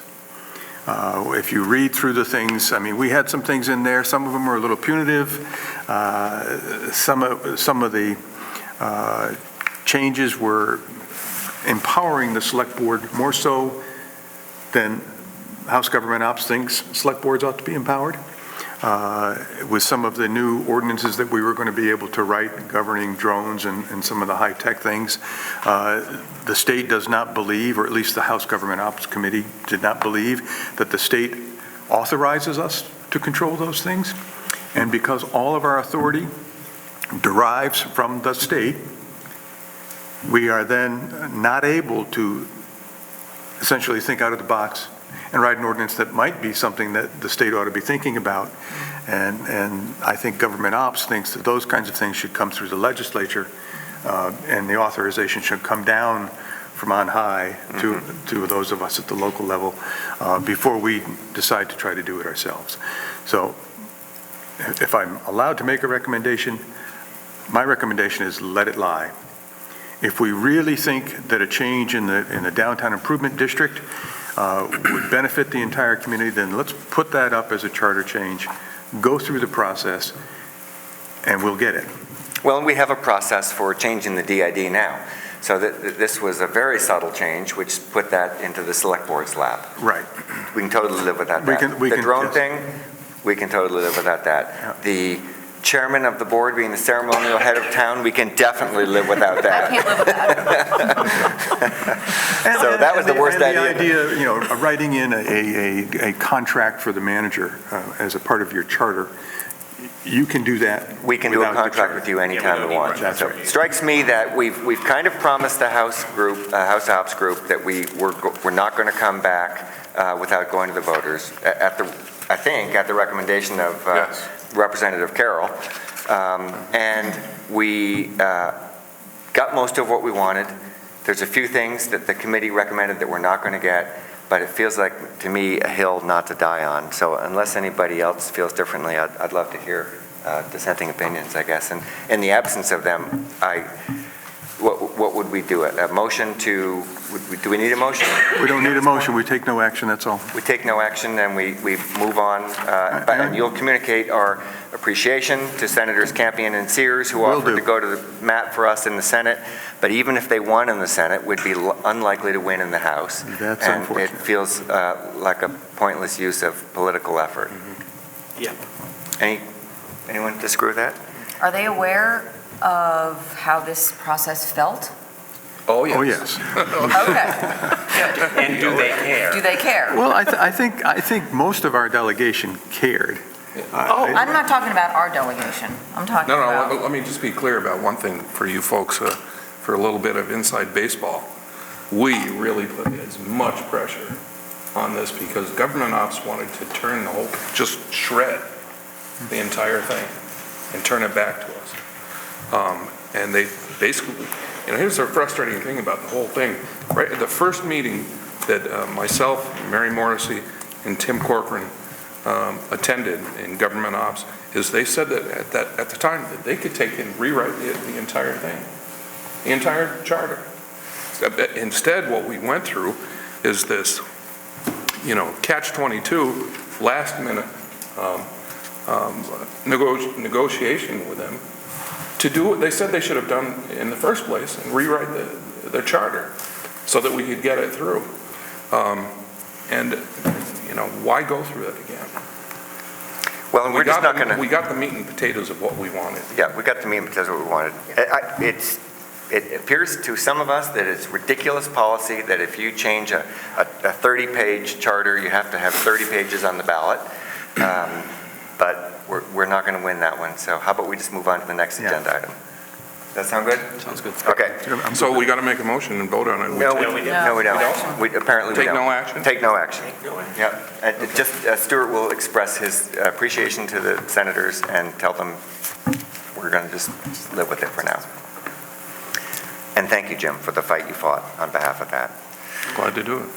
So the next thing should be fairly perfunctory. This is it's called borrowing lead line, but it's also called grant.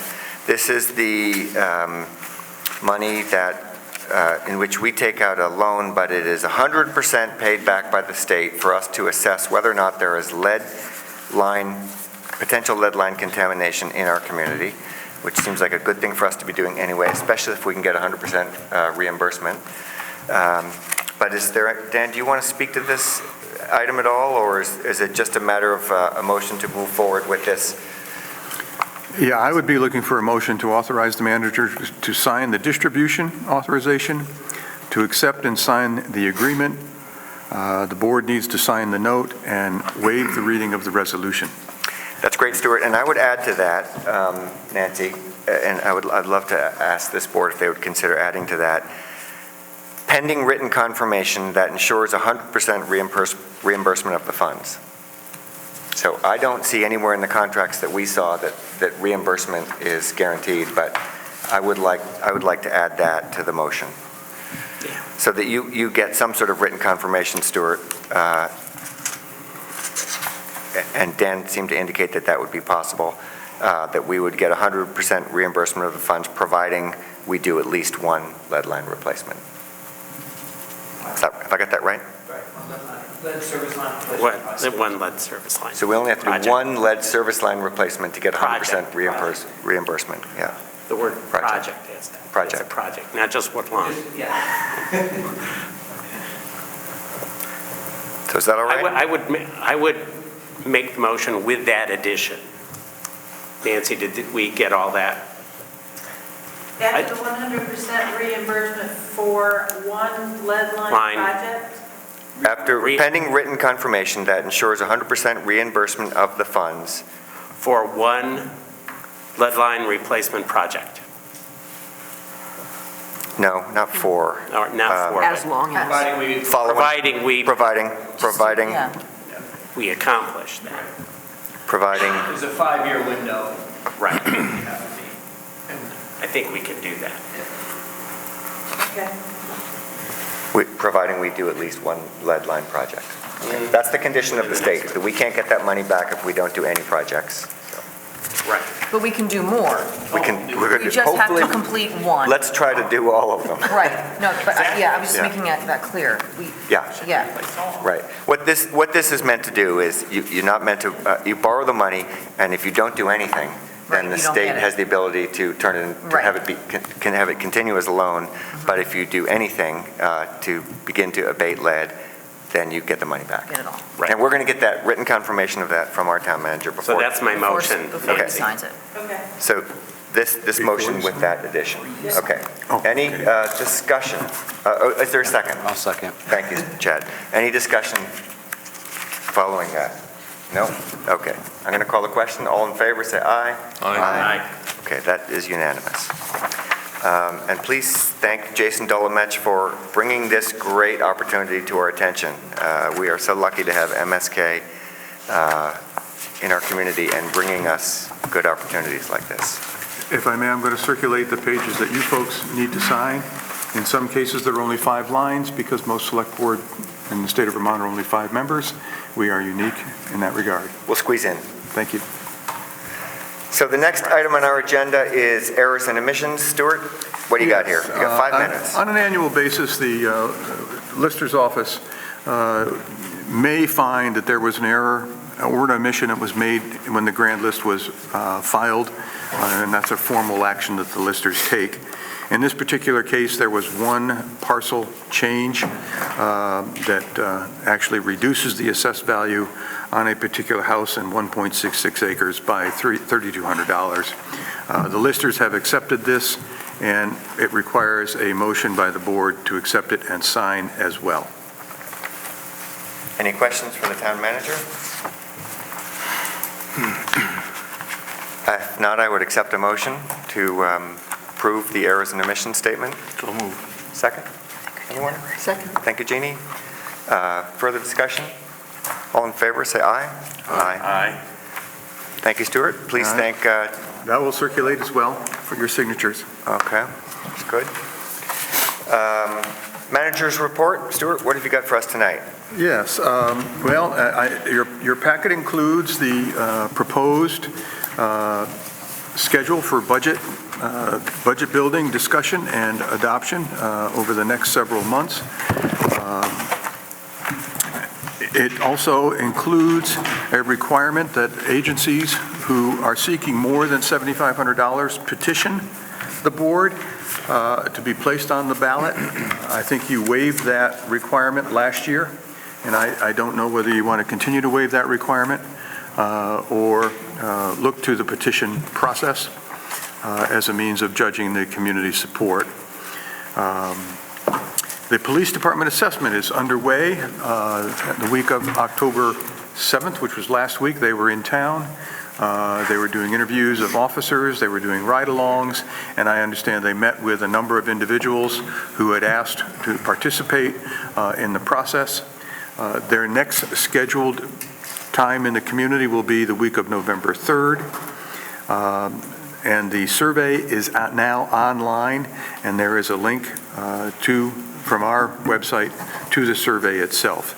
The survey is relatively succinct.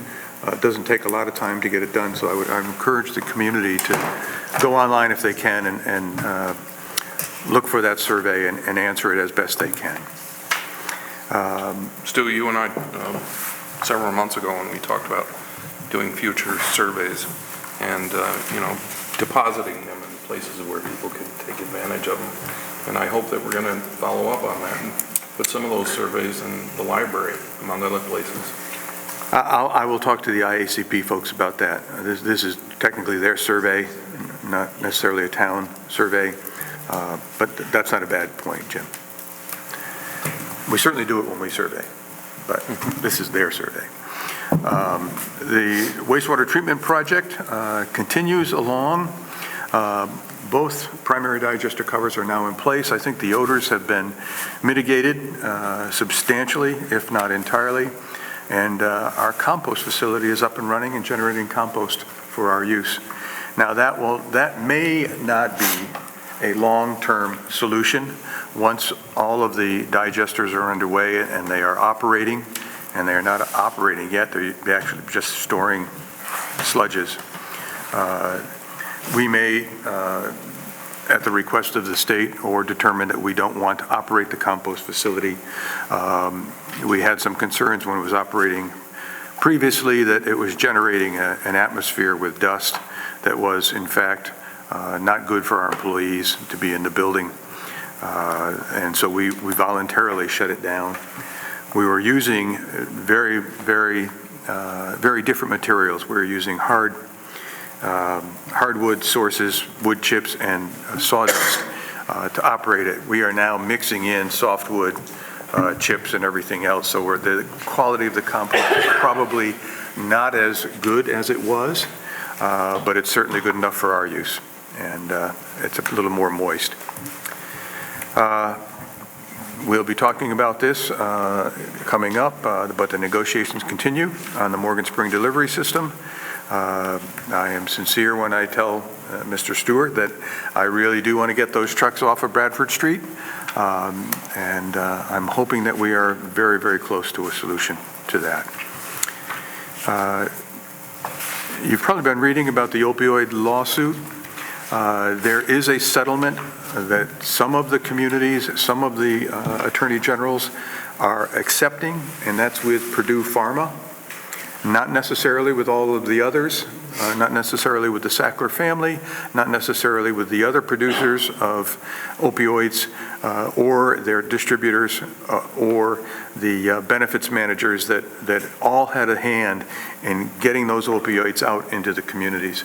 So our lawsuit continues, and I am obviously relying on our attorneys to guide us through this process, which will be a long, involved process. It's not going to come quick. The splash pad, as you know, we were very successful in litigating the damages to the extent we also received punitive damages, and now we're working with counsel to try to collect some of those funds. We are bringing in a consultant from Massachusetts they also build splash pads and engineer splash pads. They're going to take a look at what we have and perhaps give us some recommendations about how to proceed with the repair. We think we know how we would like to go. We're just looking for confirmation from somebody who understands these things better than we do. So the splash pad will most likely not be ready until next summer. I'm very appreciative that you had the restraint to wait until this lawsuit was worked out so that we could get more than full compensation for it. It was very tempting for us just to go in and start working on it. And I think it was hard on the community, but that showed a lot of restraint, and I'm glad that we prevailed in the end. I'm sorry. Ahead by a significant I'm sorry that we lost a year over it, though. Yeah, well, we all are. We all are. And finally, for those of you who remember the Dewey Street ravine planting, that has been completed at a cost of just over $2,000. All of those plantings are in place, and we actually mowed the ravine itself, or brush hogged it some time ago. And we will attempt to continue to do that in the lower level so that the water moves through that area more easily than it would if it was all just overgrown. And we don't want to create the same situation that we had in that place in another 10 years. So that's all I've got. Okay, thank you. Can I ask a question? Sure. Sure. I know it probably hasn't slipped your recollection, but I'm hoping that the work on policy compilation is, or at least it's on your calendar and will be, because I will continue to ask for it. And we will get that to you. Thanks. We continue, I know we have another week of short staff. Yep. God bless everyone, but, people do need to take vacations from time to time. Yes, they do. But once those folks are back, we'll be able to pull that together relatively quickly, I think. Okay. And can I just make a comment, it's more of a question. So to participate in the survey, that link is on our website. Is the website to just contact IACP and participate when they're interviewing? Is that still That is still there? on. Okay, okay, Yes. so both of them are there. Both of them are on the town website. Okay. I can confirm I went through there, yeah. Right. Before we move into upcoming agenda, I did have a statement, another second statement from Bill Scully that I meant to read during our previous conversation. Good news is, he said, we should not expend any political capital on changing the charter. We should look to have the charter change done only as called for by voters. So if he were here to vote with us, he, I think, would have voted along with us on that. So thank you, Bill. All right, we are looking at upcoming agenda. And so that is the 28th. Right now, we have the second reading of the YMCA agreement. We have a presentation from V-Trans. Stuart, is that still on? That is on. About the what do you call that bridge? It's bridge number 6. Bridge number 6. On Route 9 Miller's East. Toll Bridge. Yep. We're gonna call At Miller's Toll. Yeah. Yep. So that presentation, hopefully the word is getting out. And I understand, Chad, you've reached out to abutting neighbors? I've talked to a couple, yeah. Yep. So. They'll hopefully be here. And then we also have a V-Trans grant for Applegate, possibly? Might that be ready by then? And we will have some more executive session on manager's review. And then on the 11th, Jeannie and I haven't, on November 11th, Jeannie and I we've just talked about this recently. We haven't really talked about this with the whole group. But before we get into budget season, I think I'd like to engineer a brief conversation about our top priorities for the town, for the upcoming year. And this is something that we could have done early when we organized and looked at the town plan, but it seems like it would make a little bit more sense once people have kind of gotten going, but before we get into budget season. So more to come on that, but that will hopefully happen on the 11th. And then... Can I ask a question about the 11th? Yes. I don't recall our conversation, and we may have included November 11th in our conversation about tonight. But I did hear from a couple of people, and I thought about it myself. And I'm, at least as far, I know I supported us meeting tonight. I'm now thinking better of that. But November 11th is Veterans Day, and I know we have business to do. And maybe we did discuss this already, and if Jeannie's saying yes, we did, okay. I'd like us to think again. And the 12th, whether the 12th works for us or not, I don't know. It doesn't work for everybody, and I understand that. And if there's no way around it, I'll give. But boy, it just doesn't look right to me. That's all. I think part of the concern is we're coming right up to budget season. I know it is. And we really... I mean, it is tradition that we meet on Indigenous Peoples' Day, that we meet on Veterans Day. I mean, Thanksgiving and Christmas are sort of our holidays. Doesn't mean we don't support our vets or our... And it doesn't. And in fact, I think perhaps we had resolution or something last year. resolution last year, and full crowd last year. Yeah. I think it's the budget season that is most I'm not worrisome. suggesting we not meet. I'm just suggesting that meeting on Veterans Day seems It's hard to get CAT TV here on different days, too. and That is another. I understand budget all of All right, the. let's not work this out right now. No, Thank you for your feedback. Just So, giving you feedback. The one thing I would like to ask you about the 28th, I'd like to ask this board if they have an appetite for this. It's already a pretty big meeting. I mean, YMCA is unlikely to be a short presentation, again. The V-Trans presentation is unlikely to be short. I don't know about the Applegate V-Trans grant. Short? Okay, good. So I guess this board has been, a group of people has come to this board and has asked us if we would take up the topic of a resolution in support of climate change. Yeah. And if this board would like to have that conversation, then we'll put it on the calendar. If we feel like it's just symbolic and we don't really feel we need to do it at this point, given our meeting schedule, I can live with that too. But what's the pleasure of this board? Opinions? I'd like to do it. I'd like to do Jean? What? I'd like to do it. You would like to have that I would like conversation? to do it. As you know, I'm unfortunately, because of a way prior commitment, I'm not going to be physically present on the 28th. I'm going to ask the board if I can be present in some way on the 28th. We can make that I'm going to be happen. in Springfield, Massachusetts otherwise. You can call it in. And that's what I would like to be able to do, and I do think we need to respond. And I actually think it's more than symbolic. Me too. Wasn't suggesting it. I was just I wasn't just saying. I'm just saying it. I think it's more than symbolic. Okay. Other opinions? Any? No? Yes, we should do it. All right.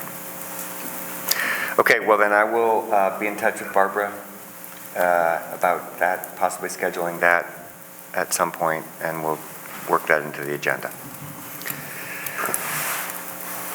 Okay. Other business. Who's got other business? Chad, what do you got? Anything? Nothing, no. Oh, I have two workforce-related things. First, this Thursday, October 17th, from 1 to 5 at the hospital in the employee cafeteria, there will be a career fair for students in grades 10 through 12. So this is an opportunity to meet with professionals at the hospital and just find out the range of positions, everything from IT to medical. So that's worth doing. And then Castleton University is having a nursing program open house on the following Thursday, October 24th, from 5 to 7. And so this is an opportunity to see the program that they've set up, and I'm sure it'll be a great time. Jim, what's on your mind? I know I had something, but I can't remember it. So nothing this week. All right. Nothing for me. The UCS groundbreaking is this Wednesday at 1:30? Is that what it is? Okay. Unfortunately, working out of town will not allow me to be there, but I'm there in spirit. And I'm sure everyone's noticed the beautiful leaves. Enjoy them while you can. Is there somebody on this board that is available at that time? I really feel like at least one person needs to be there. Are you going as well? I'm planning to be there. Okay, so we have at least two of us. I cannot be there. 1:30 1:30 is the groundbreaking. on October 16th. Okay, thank you very much. I'm glad to make sure that someone's going to be there. Okay, we have a need for an executive session on contracts and very brief conversation on personnel tonight. So I need a motion to go into executive session for contracts and personnel, please. And we will not be taking any action. And we will not be taking When we any come action. back out. So I will make that motion, that Okay. we will not make any, for Right, those got it. reasons, and we will not take any action after. Okay. A second? Second. All in favor? Aye. Aye. Okay,